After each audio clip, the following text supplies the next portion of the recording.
Well, we are in this summer series. We're going through the Gospel of Luke and seeking and saving. We're following along with what Jesus is teaching us in that Gospel. And to get us started today, we're going to focus on Happy 242 this week. United States, 242 years old as of July 4th. And so to celebrate that, on this July 4th weekend. First of all, let me just say, thank you for being here. This is it tends to be the lowest attended Sunday of the year, even lower than the week after Christmas. So glad you guys are here.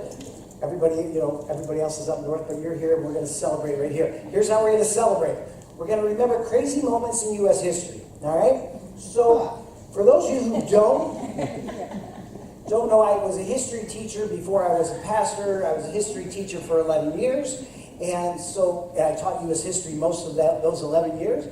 So if I asked you, when did, during the Cold War, the Soviet Union and the United States, at what point did they come closest to clashing, closest to war? The history buffs in the room would say, Cuban Missile Crisis. You all got it right. Now, all right. The second time they came close to war was in that same time period, and actually it got to the point where American tanks and Soviet tanks were like 100 yards from each other with their guns pointing at each other, and there was this stalemate. It happened 1 year. The Cuban Missile Crisis was October 1962. In October 1961, the year before, they had this clash. So, let me tell you what happened in Berlin, Germany in 1961. After the World War II, Germany gets split in half, right? So there's West Germany and there's East Germany. And then the capital of Germany was Berlin, and Berlin gets split in half. So there's East Berlin and West Berlin. The problem was Berlin was completely on the eastern side. So Berlin was wrapped around by East Germany. So by 1961, the war had been over for a while, but the Soviets and the East Germans were sick of the West Germans, and they were sick, really, of people leaving East Germany and going to West Berlin and then leaving their country. So they're like, okay, we're going to put up this wall. So in August of 1961, they put up the wall to keep their people in and keep their people from running away. All right? So that's August. Tensions are super high between the East and the West. And in October of 1961, there's a diplomat. All he wants to do is go to the opera. He's an American diplomat, and he goes, the opera is on the Eastern Berlin side, so he drives up to the checkpoint just like he's always done. He gets past the American side, he gets to the East German side, and they're like, he just wants to get waved through because he's a diplomat. He's got, diplomatic immunity, and the guards are like, let me see your papers. He's like, I don't have to show you my papers. I'm a diplomat. I don't answer to you. They go back and forth.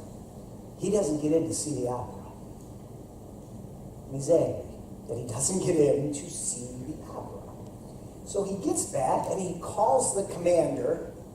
And because this tension's been going on, the commander's like, all right, they won't let you in to go see the opera. We'll show them. He makes his next phone call to the tank commander and says, pull your tanks up to the checkpoint. Anybody remember what the checkpoint was called? Checkpoint Charlie, right? Pull your tanks up to the checkpoint. All right, so you are leaving the American section. Pull your tanks right up to that sign at Checkpoint Charlie. And he doesn't just say, put tanks there. He says, have your drivers rev their engines. So these tanks pull up to the checkpoint.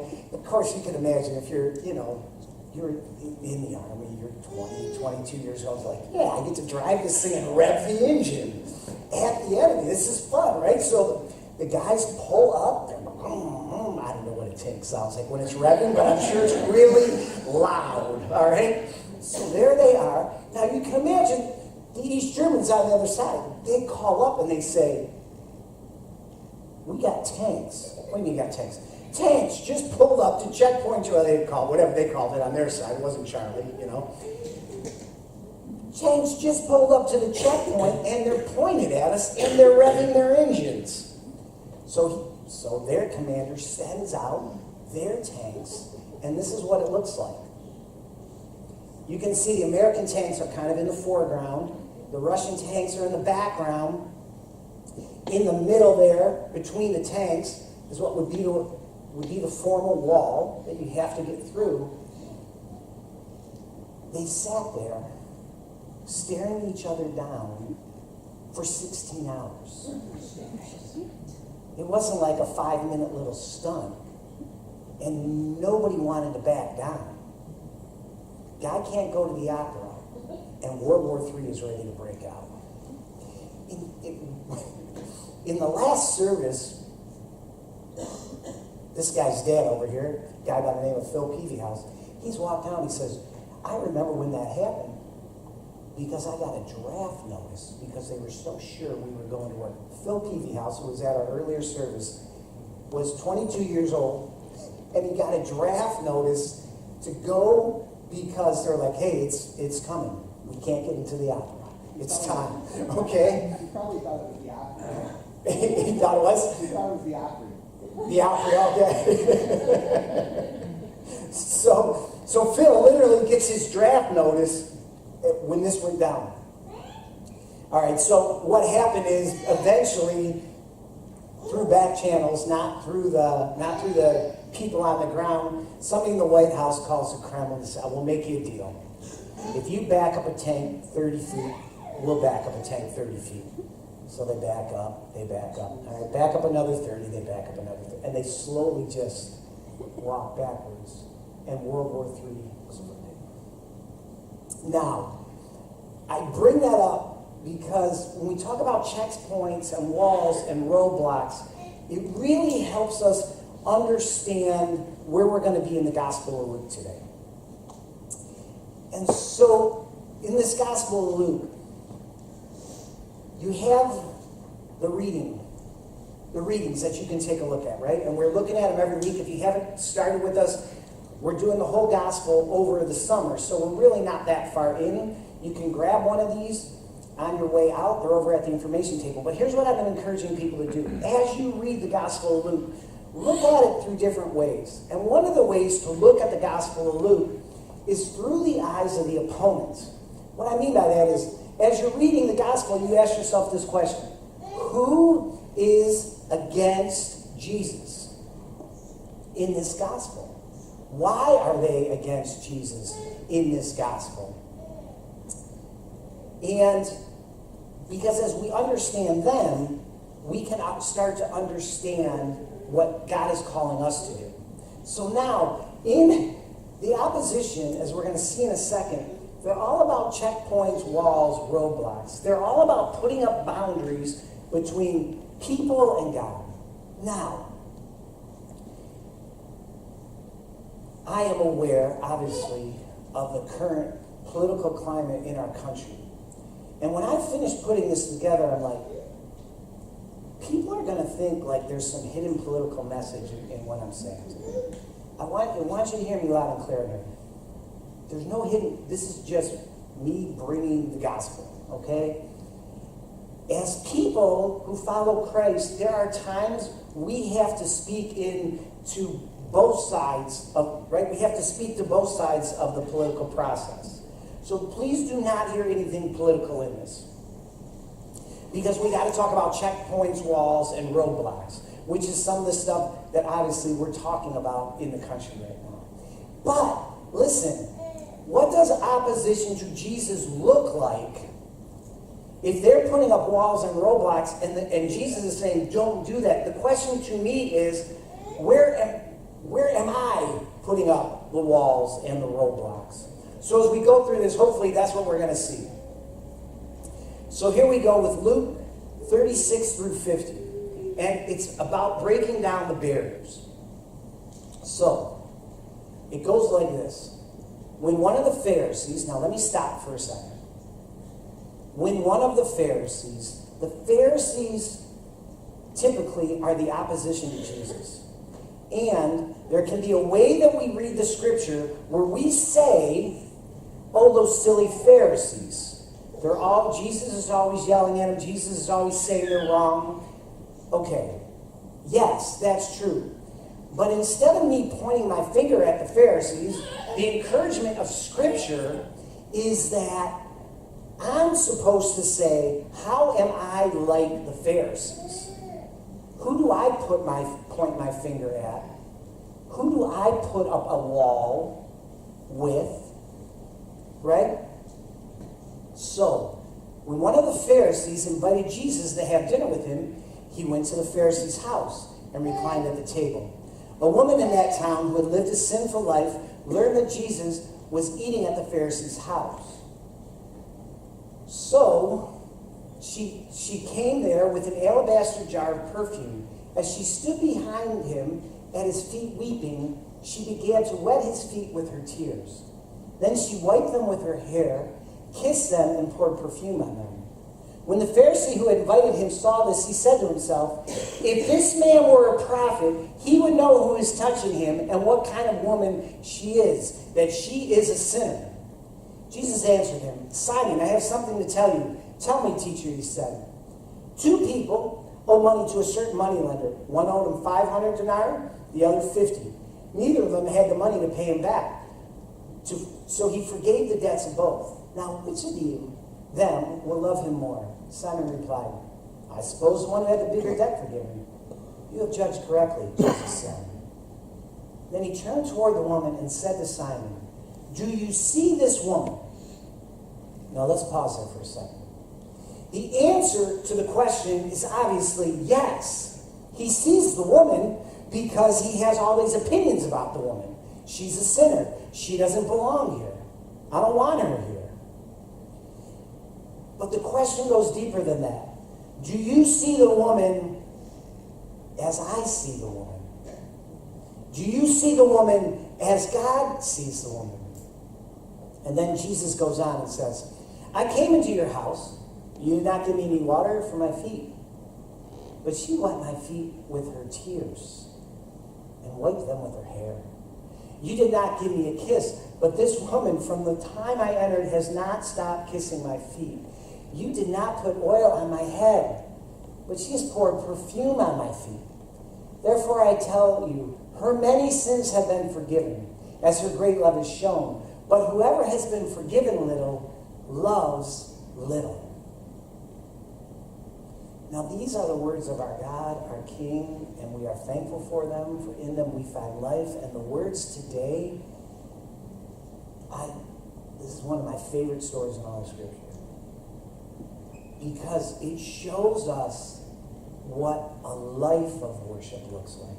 Not what a moment of worship looks like, but what a life of worship looks like. That out of gratitude, it's that song that we all sang right before communion. We pour out our love back to God. We live like this woman lives. So what does the opposition to Jesus look like? Why is this Simon thinking the way he is?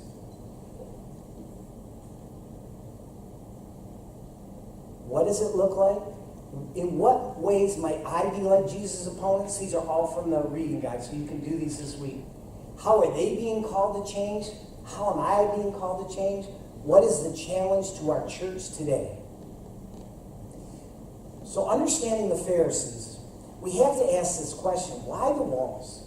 Why did they put up walls between God and other people? Now, to understand them, we have to understand how we are them.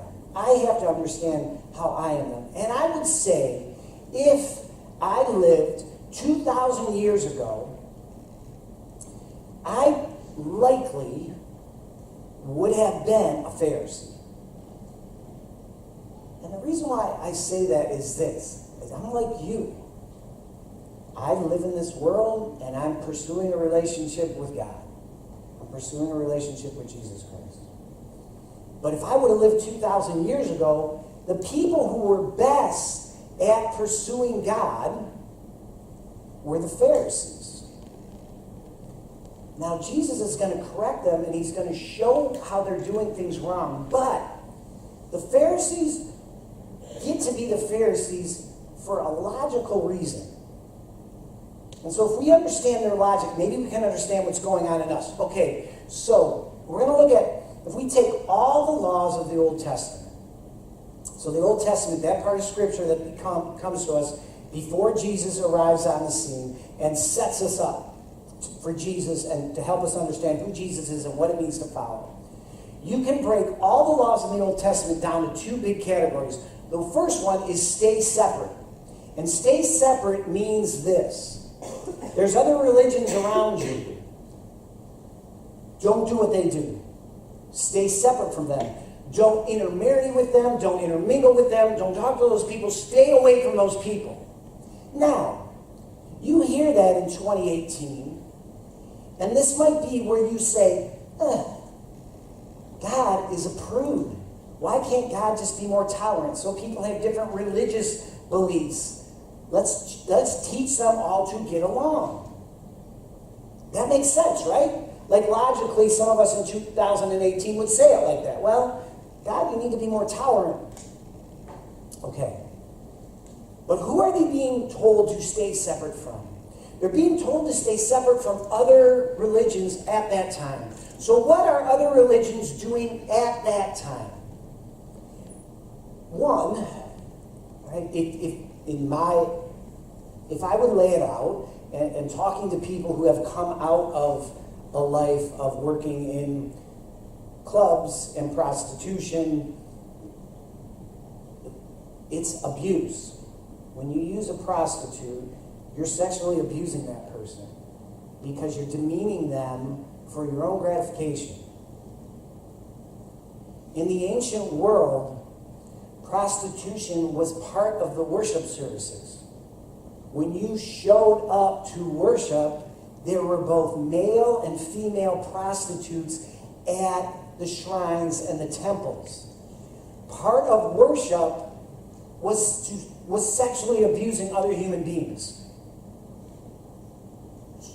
So God says, stay separate from those people, or you'll start acting like those people. He's not being intolerant, he's protecting the people who are being abused. The other thing they would do, child sacrifice, which is exactly what you think it is. Part of the ancient worship service would be you take children and you kill them and sacrifice them to the gods. It's not because God's intolerant in the Old Testament times that he says, hey, stick to yourselves, be by yourselves. It's because God is loving, and in a loving world, we don't engage in sexual abuse of other human beings, and we certainly don't kill them in the name of God. That's crazy. So God says, stay separate. So now what the Pharisees do with that is, we got to stay separate. And the reason why they are so gung-ho on this, here's another way to understand the Old Testament. We often miss this. The Old Testament, as we have it, the Bibles that we read, is given to us, the people who did the editing and put it all together and said, here's what we want you to remember. Here's what's important. They're a defeated people. They've been defeated over and over and over again. They're defeated by the Egyptians, and they're enslaved by the Egyptians. They get their own land back, and they're constantly having trouble, and they're getting defeated. Finally, they get totally defeated, and they're taken away to exile, which means they're kicked out of their own country. And so in the Old Testament, what they're doing is they're looking at their history, and they're reflecting on it theologically, and what they say is, we keep getting defeated because we don't keep ourselves separate. We hang out with sinners, and then we do what they do. And if we're not going to get defeated again, when a sinner comes around, we got to kick him out. We got to get him away. We got to stay separate. Okay. That's why, like I say, when you do it that way, to be a Pharisee is not like, oh, those crazy people. To be a Pharisee is kind of a logical place I might have ended up 2,000 years ago. And I won't throw you under the bus like I'm throwing myself under the bus, but I'm just saying, I'm guessing a few of you would have been standing right alongside me. And we would think we're doing it right. We're honoring God. We're protecting God's holiness. Now, in Jesus, we see the fullness of God. So he's going to show us a different way to do it. So when he says, do you see this woman? What keeps him from seeing the woman through the eyes of Christ is all that history I just gave you. Yeah, I see her. She's a sinner. We stay away from sinners because when we get too close to sinners, we get defeated, and we don't ever want to be defeated again. I absolutely, positively see her. And Jesus is like, you don't see her the way I see her. And if we're going to see her the way Jesus sees her, we're going to need to do a couple of things. Right? So if we're going to pour out our love, like the woman in the story pours out, right? As she stood behind him at his feet weeping. I know sometimes you're like, she stood behind him at his feet. It's hard to put yourself in that scene. Here's how you put yourself in that scene. Jesus gets invited to the Pharisee's house. So there's a table, and around that table would be like couches. And the important people are having the discussion. And the people from the town would come in, they would be silent. They wouldn't participate. They would just stand around and hear what the important people are saying. So Jesus is probably like leaning on an elbow on what we would call a couch today, but it would look like something like that. And he's leaning on his elbow, and he's talking to his friends, and maybe every now and again he's grabbing in to get a piece to eat. And so his feet stick out. And so this woman from the crowd, who's supposed to know her place, not supposed to leave her place in the crowd, not to interrupt the important people who are having an important conversation around the table, comes up, right? So now she's behind him at his feet, standing behind him at his feet. His feet are right here. And here she goes. She pours out her love because she embraces her unworthiness. And if we're going to do that, we start by embracing our unworthiness. Now, some of you, I know it's summer. One of the reasons why we're doing the summer reading guide is because people can't get to church every week because we're going, all these different ways. And this helps keep us all together. But some of you, have been here, and you're here every week, and you may remember a couple of weeks ago, the encouragement was not to embrace your unworthiness, but when Pastor Dave was up here preaching, he said something, sounds like it's completely different. He said, will you receive God's words of truth and embrace your belovedness? So Dave stands up here and he says, embrace your belovedness. God loves you just the way you are right this second. And I stand up today and I say, embrace your unworthiness. He's on vacation, all right? and actually, they're not mutually exclusive. Because when you put the two together, it actually becomes more beautiful. And it becomes more beautiful because what you recognize is, I am unworthy. I didn't get it. Thank you. I am unworthy. And yet, he still calls me. He still welcomes me. He still has a place for me. So here's how we do it, okay? Embrace your unworthiness. I need to embrace the Pharisee in me. I need not to point my finger at other people who are building walls. I need to ask this question. What walls am I building? Who am I looking down on? Who don't I want in the party? Who am I excluding? And so I do that, right? I embrace my unworthiness not for shame. It's not so we can feel horrible about ourselves. That's not what God calls us to. But we do it to embrace everyone's reality. The problem between Simon and the woman is this. He doesn't think he doesn't see their equality. He doesn't see how they're the same.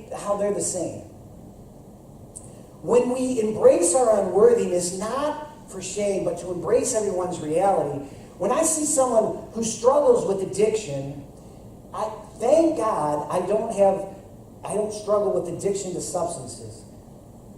But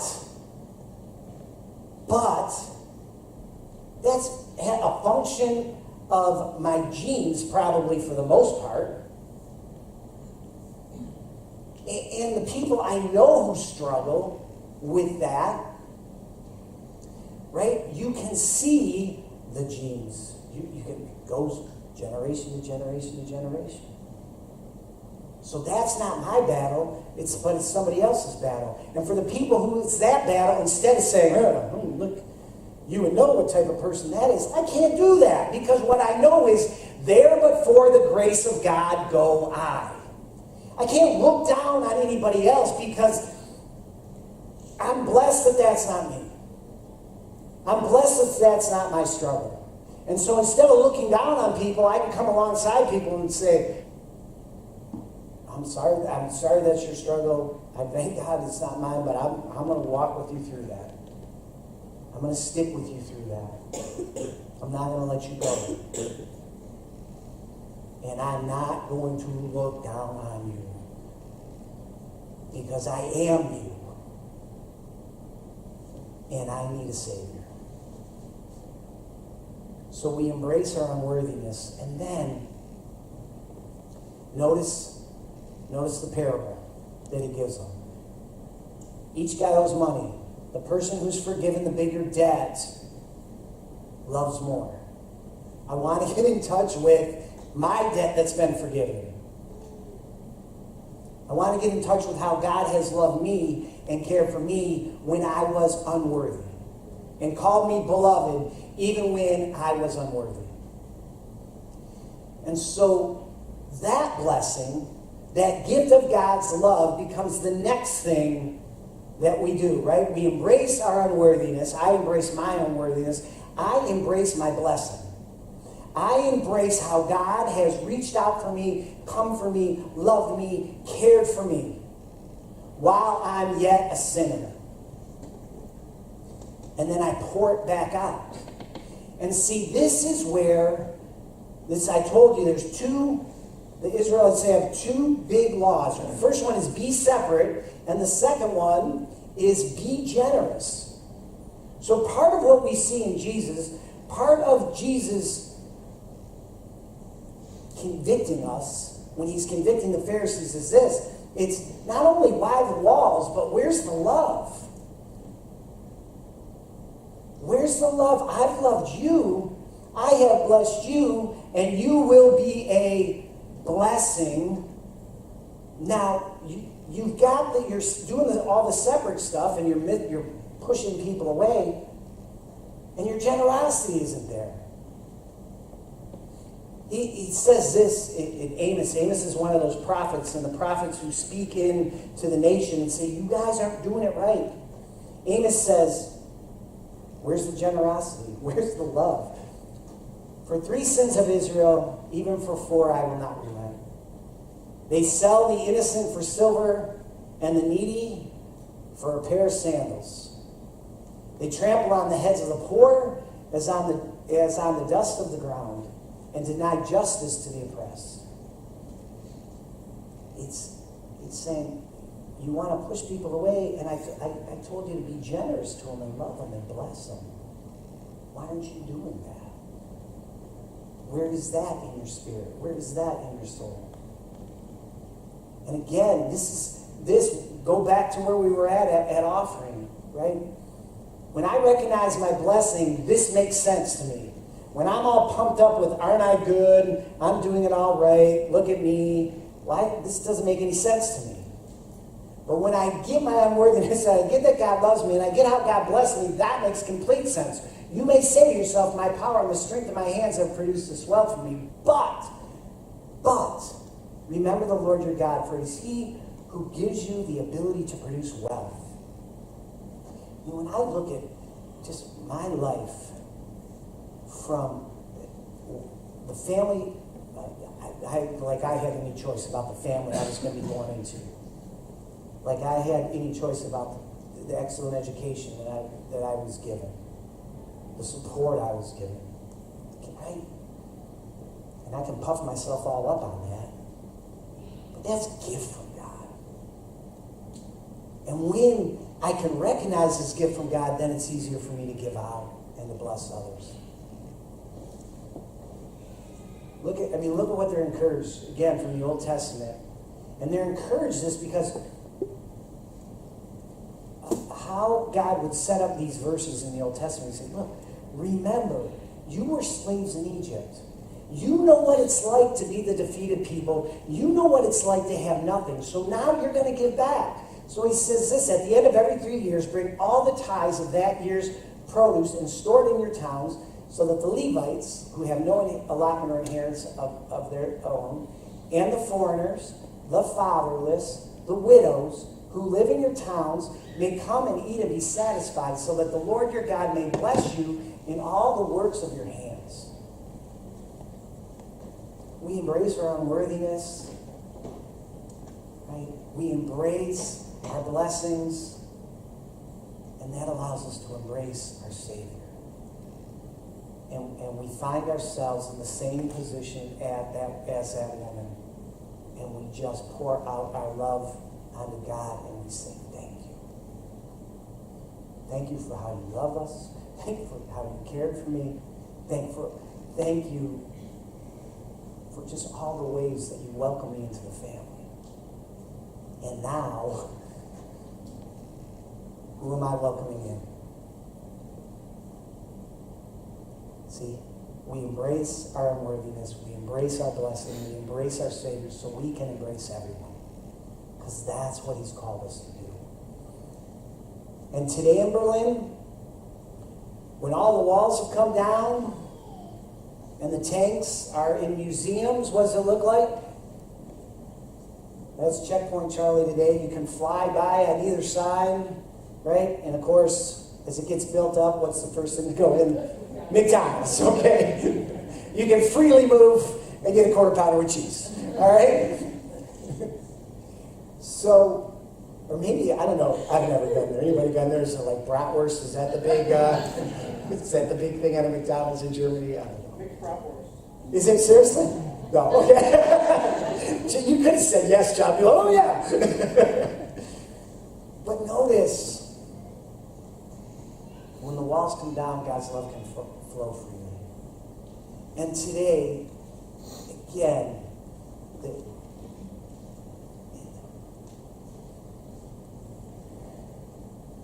political debate, when we come to church, the political debate is look in the mirror. Right? In what ways might I be like Jesus' opponents? In what ways might I be putting up walls? Where does my finger get pointed? Where is bitterness in my heart? Where is anger that I don't let go? Who am I shunning? How am I being called to change? How is God saying to me, hey, I need you to let those walls down. I need my love to go out through you, and you're blocking it.